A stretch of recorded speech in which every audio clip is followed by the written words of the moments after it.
স্বামীর আনুগত্য। ফ্যামিনিস্ট আকীদার মেয়ে হলে আনুগত্যকে দাসত্ব মনে করে, স্বামীর আনুগত্যকে তারা দাসত্ব মনে করে। স্বামী কে? স্বামীর সম্মান বোঝেন আপনি? স্বামী কে? যার ব্যাপারে নবী সাল্লাল্লাহু আলাইহি ওয়াসাল্লাম বলেছেন, আমি যদি আল্লাহ ছাড়া অন্য কাউকে সেজদা করতে বলতাম, তাহলে মেয়েদেরকে বলতাম তারা যেন স্বামীদেরকে সেজদা করে। আপনাকে আমি কিভাবে বুঝাবো স্বামী কে, স্বামীর মর্যাদা কোথায়?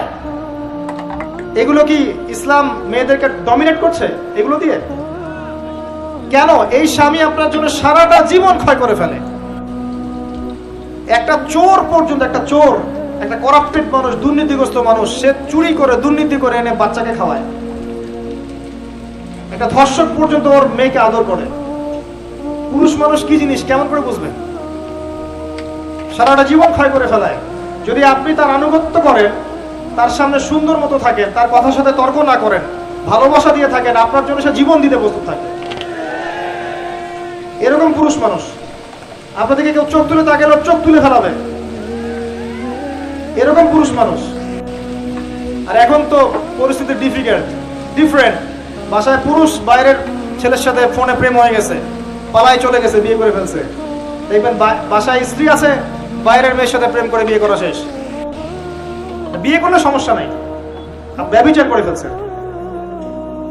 বিয়ে সে করতেই পারে, সে যদি সমতা রক্ষা করতে পারে, সেটা তার ডিফারেন্ট ইস্যু, এটা অন্য ইস্যু। তো স্বামীর আনুগত্য আপনাকে কিভাবে বুঝাবো? এটা দাসত্ব নয়। নবী সাল্লাল্লাহু আলাইহি ওয়াসাল্লাম বলেছেন, কোন স্বামী যদি কোন স্ত্রীকে চায়, তার প্রয়োজনের জন্য চায়, মহব্বতের জন্য, স্ত্রী যদি চুলায় রান্না করতে থাকে, ওই রান্না ফেলে দিয়ে তাকে আসতে হবে। হাদিস। রাতের বেলা স্বামী স্ত্রী শুয়েছে, স্বামীর চাহিদা আছে, স্ত্রীর কোনো সমস্যা নাই, স্ত্রী ফিট, ইচ্ছা করেই অহেতুক স্বামীকে বলল আমি রাজি না, উল্টা পাশে মুখ করে ঘুমিয়ে গেল। আল্লাহর নবী বলছেন, সারা রাত আল্লাহর পক্ষ থেকে একজন ফেরেশতা আসবে, এসে এই নারীকে অভিশাপ দিতে থাকবে।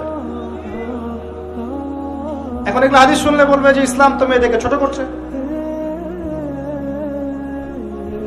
একজন মেয়ে তার একজন স্বামীর কথা বলছে, স্বামী তার মেয়ে, তার স্ত্রী, তার মা, তার বোন, সবাইকে তার মিরাসের হক দিতে হয়। একজন মেয়ে তার বাবার সম্পত্তি পায়, কোনো কোনো ক্ষেত্রে তার ভাইয়ের সম্পত্তি পায়, তার স্বামীটা তো পাই, তার ছেলেরটাও পায়। নানি হলেও সম্পত্তির হক আছে। একটা মেয়েকে চতুর্দিক থেকে সিকিউর করা হয়েছে ইসলামে। তারপরেও কিছু ফ্যামিনিস্টের কারণে এরা বলবে যে মেয়েদেরকে ইসলাম ছোট করছে। হ্যাঁ, মেয়েদেরকে ইসলাম কেন ছোট করছে? কারণ